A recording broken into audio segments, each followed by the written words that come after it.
Okay, want to get started by wishing Tony a happy birthday. Happy birthday, Tony. You're welcome. 40? 41. Good. Okay. I know there's probably going to be a few questions on review of the game last week. I'm going to take the approach that I told our team to take the approach, which was to move on as quick as we can. Sunday we came in, watched tape, and moved on to Liberty real quick. So it's really the only thing that's going on in our world right now. There's a lot of things that happened that we need to improve on. There's always going to be a lot between game one and game two.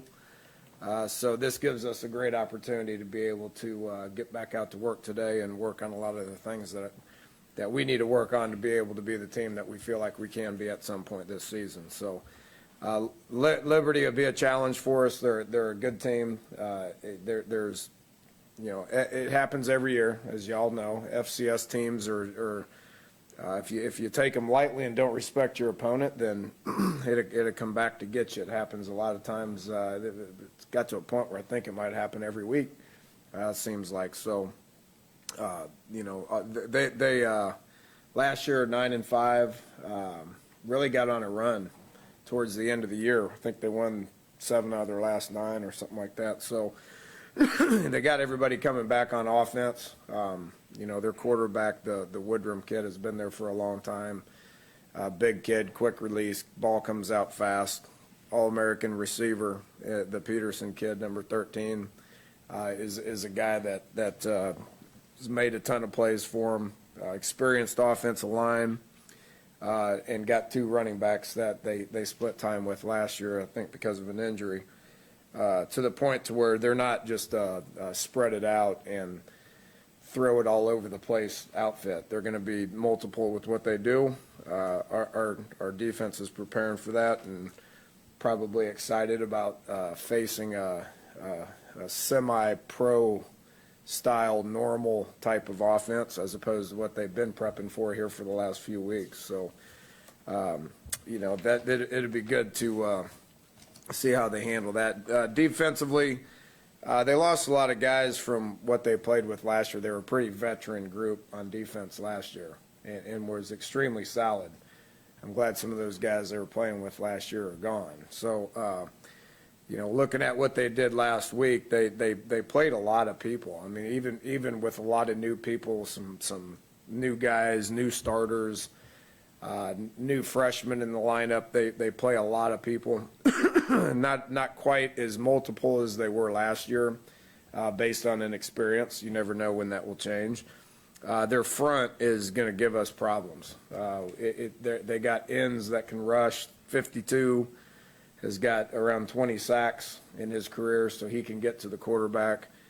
Going to test our tackles more so than what was tested last week. Pretty anxious to see that. The special teams, the thing that stands out is we're going to have a battle of 2 of the better kickers in the country. I was pleased with how Josh responded last week. Being our special teams player of the week, being perfect on extra points. The Lunsford kid that they have is a first-team All-American. The dude made a 60-yarder last year. I mean, that's pretty special. So he's got pro potential. And when they're going to be in range once you cross midfield. So that's something to keep your eye on as well. So with that said, we'll take some questions. We're obviously back to work. I thought, last week's game environment was awesome. Guys were fired up. Mountaineer Field was pretty energetic. And, night games are special, as we all know. This will be a little different, being a 3 o'clock game. We'll see how our guys respond playing in the heat of the day. Hopefully it's 95 degrees out there like it's going to be today. And we'll see how we handle that type of a situation. I'm sure we will handle it just fine. Take some questions. I guess, Coach, just how is Jared Barber looking physically right now, and how's the health of the team overall after that first game? We came out of it really well. we came out of it good. Playing a team like that, you're nervous about the chop blocks and the being on the ground as much as we were potentially off the ground. But we're in good shape. Coach, I know when you were at Oklahoma State, Coach Gill was at Kansas. What do you remember about going up against Turner Gill coach team that year for any other previous years? I remember him being a hell of a quarterback. That's what I remember. I don't pay any attention to coaches. I pay attention to a lot of players. But he's had a bunch of success. Followed him when he was at Buffalo. The Nebraska thing, I bumped into those guys a lot and played against them. And then when as the head coach being at Buffalo, I remember him being pretty good and getting that program turned around. So I've been over at Liberty for going on his 4th year now. Had a winning record every year. That's not surprising. He's been in the game for a long, long time and is adapting from being a great player to a great coach. Dana, you mentioned you wanted to see improvement week 1, week 2, specifically where? Blocking and tackling, especially special teams. It's where they're most exposed. It's where we have a lot of our backups and where there's a lot of space. So I thought our coverage units were good last week. I thought our blocking was average, but we didn't have as many opportunities. There was, I think, 5 punts, and we had to Peter call, most of them. We didn't make the best of decisions when it came to that, but when you have to do that, the blocks fall off. So you can't see them finishing blocks. So I don't have a lot of information on how we finished blocks in the return game. Only had 1 kickoff return, and that thing was a touchback. So I thought our coverage units were good. Our awareness of where we're at is probably the biggest thing that we need to look at. There's some things that we need to sew up in our PAT field goal team. There was too many leaks on our PAT field goal. Our operation time is so good it didn't affect it, but some of the bodies coming through there are going to be twitchier and faster and longer, to where we got to get some of that stuff sewn up. I thought we tackled really good on defense. I referenced that after the game. Going back looking at it, it's the best we've tackled since I've been here. So I was pleased with that. Blocking-wise, thought we were pretty physical up front, but finishing blocks up front, thought we blocked decent on the perimeter as well. So just overall, just blocking and tackling. When you look for improvement, that's where you got to start. The tackling was good. Did you tackle more in the preseason this year, or is it just having veteran guys? It's both. Having as much experience on defense, obviously, is irreplaceable. Those guys were motivated, tuned in, locked in, played hard, motivated. I mean, the list goes on and on. Comfortable in the scheme, coached well, blah blah blah. But we did tackle more than I've ever tackled. With it, and it's not even close. And having a lot of depth allows you to do that as well. So we've tackled more in the preseason than I ever have, but I don't want to take away from the way that we tackled with the guys that were doing the tackling, for sure. Coach, after preparing for so long for the triple option Georgia Southern, is there sort of an extra challenge in now having to go back to facing a more conventional style offense? No, I don't think so, because we've practiced against each other so much. There's been 600, 800, 900 snaps to where we went against our defense, and what we do offensively is a heck of a lot more similar to Liberty than it is Georgia Southern. So, they pose some pro-style challenges with good personnel. They're good up front. They got a great quarterback that can make the throws. They got one great receiver and some quality receivers with some running backs as well. But that's kind of what we do too. We can play a tight end in the back or 2 backs and a couple of receivers and all that. So they get into empty and getting into a bunch of different sets, and we'll be able to give our defense those looks as well.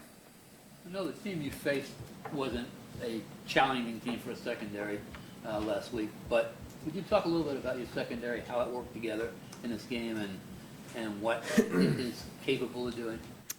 Yeah, you take Carl and KJ, who have played almost 3,000 snaps apiece. Those guys have played a lot of ball. We've talked about Drayvon, being a talented player who was lost a year ago, and now he's not lost. Darryl Worley was bored out of his mind a week ago because he likes to be challenged and is long and physical and fast and talented. And Chestnut, who's probably the old man of the group. He's the oldest. He's been around here the longest. He's one of my favorite guys on the team just because he cares so much about his teammates, and hard worker, is technically the most sound guy we got. Ricky Rumpf has come a million miles and has been playing really, really, really good. Those guys they're well coached, they're talented, they've got lots of experience, they're motivated. They're a pretty good group, so still really proud of where they're at and the development that they've shown. Jared Barber's a guy who, up until Saturday, hadn't played for about 2 years. And is he someone who you watched him on Saturday? Were there any kind of visible signs of rust, or was he pretty close to what he was, back, I guess, in 2013, when he was playing on a more routine basis? Yeah, looks like he's stronger, quicker, more physical. That happens to a lot of guys that have knees. If you don't rush them back. If you remember, we could have played Jared probably game 5 last year, and he made the decision that he wanted to redshirt so he could be a fifth-year senior with Nick Kwiatkowski next to him, and Shaq Petaway and Isaiah Bruce and Kyle Rose, all guys that he came in with. Chestnut, those are all guys that he came here with. So he was pretty motivated to do it. So the physical nature of where he's at, you talk about an Iron Man in the weight room for about 14 months. Him and Mike Joseph were, neck and neck for about 14 months. So, he brings a lot to the table. He's smart. That's why we call him Coach Barber, and he's bigger, faster, stronger than he was 2 years ago. These young guys that perform well, is the next step stringing them together, putting them back to back, keeping going? Oh yeah, consistency is one thing. Before we can talk about consistency, we got to talk about just improving. There's so many those. What was impressive about those young guys at receiver, I assume is what you're talking about, is they made catches. Those catches weren't easy. It's not like they were running scot-free and just caught it in stride and pranced into the end zone. They were contested catches. So those two guys having contested catches is exciting for me, But by no, I'm sitting there going, Skyler, if your timing with these guys is a little better, and if their technique on the route was a little sharper, then we're talking about uncontested catches to where they can just run into the end zone like we saw last year, as opposed to the timing being off and they catch it and get tackled. So I'm not worried about consistency at this point. I'm worried about consistency with our defense because they're all old and they're fifth year, they're all seniors, and they're good players, and they're well coached, and they believe in the system, and they're confident. Now we're talking about being consistent every week. It may be another year before we're doing that with the offense. It's still about improving with the offense. It's about timing, and it's about improving. And it seems to me, I might be wrong about this, but I think Marvin Gross had 3 tackles on kickoffs. He was a sort of a tweener guy who was a linebacker and a safety, and Talk a little bit about him and where he fits. Well, I'm just happy to be talking about him, to be honest with you. He's been here for 3 years and hadn't done anything. So he got his chance. He's always been able to run. You just never knew which direction he was going to run. So him getting in there on kickoff, and he was a guy that ran. He was the first one down there every time, But I think he had his eyes closed half the time because he ran down there and didn't know where he was. So that was kind of part of my thing about with the coverage team having awareness of where the ball is and getting off blocks and being able to make a few more tackles. He did that once or twice, but he did look good running down there and look for improvement with him. Al Benton was the same way, and Xavier Preston, JT, Jeremy Tyler, and who else was on that thing? We put Big CJ in there one time. If you guys saw the 7-footer running down there, that was fun. We'll see him again running down there on Saturday. But that gives those backup guys on defense an opportunity to get out there and play. Dan, what'd you think of your run game? Thought it was good. I was a little frustrated with it in the first half. But, Georgia Southern was a pretty good run defense a year ago. They see it a lot and they focus on it, and their whole deal was to press our outside guys and put one more person than we could block in the box. That's what they decided on doing. So, having rushing for 4.8 yards, we had about 6 explosive run plays, but none over 20 yards.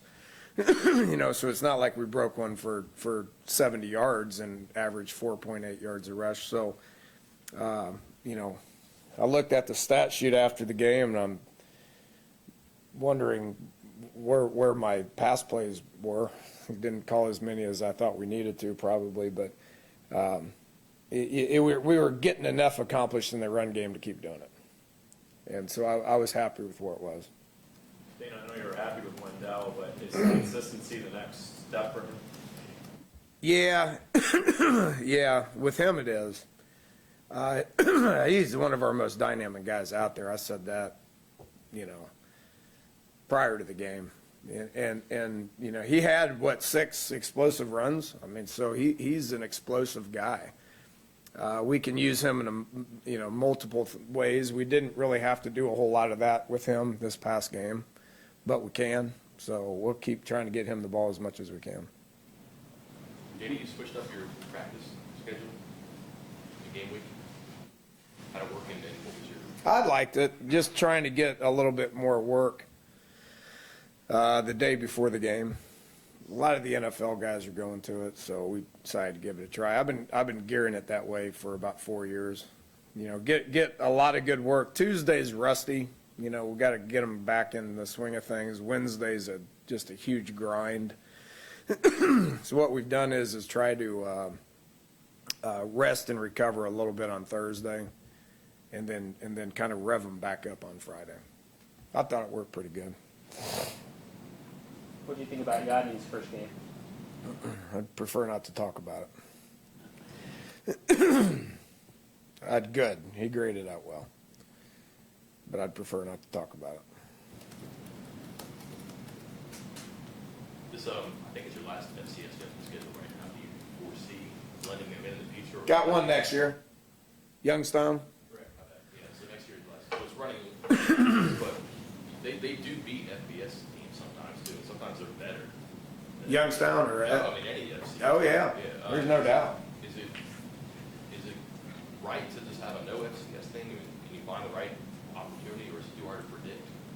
I think we should do whatever everybody else in the country is doing. Now we're taking the approach that we're gonna, we're not gonna schedule a ton of them. I don't know if that's appropriate or inappropriate. I know it's one of the lifelines for the FCS opponents is to be able to get a payday. So it's good. I know it's good for Liberty to come over here to collect a check that can keep their program afloat. Some of them need it more than others. I don't think Liberty's one that totally needs it.